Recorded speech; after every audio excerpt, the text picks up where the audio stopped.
তো কেমন আছেন সবাই? আপনারা যারা ফেসবুক মেসেঞ্জার চালাতে পারছেন না, তো সেগুলো ফেসবুক মেসেঞ্জার চালাবেন কিভাবে? ভিপিএন ডাউনলোড করে ফেসবুক মেসেঞ্জার চালাতে হবে। তো এর জন্য তো প্রথমে প্লে স্টোর থেকে একটা ভিপিএন ডাউনলোড দিবেন। ওয়ান ভিপিএনটাই বেস্ট, তো সেটাই ডাউনলোড দিবেন। ডাউনলোড দেওয়ার পর ওপেন করবেন। ওপেন করে যা যা অ্যালাউ চাইবে সেগুলো সব দিয়ে দিবেন। তারপরে ভিপিএনটা অন করবেন।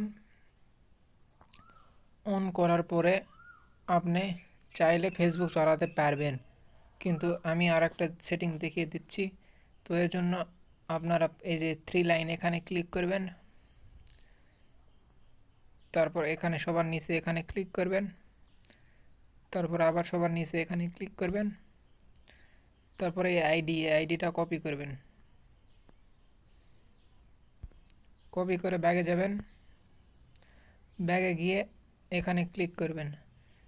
তারপরে এখানে ক্লিক করার পর এখানে ক্লিক করে সেইটা ধরে থেকে পেস্ট করে দিবেন।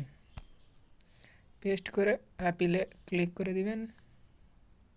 তারপরে ব্যাগে দিবেন, আবার ব্যাগে দিবেন, আবার আবার তাহলে দেখবেন আপনার নেটের স্পিডটা অনেক ভালো থাকবে।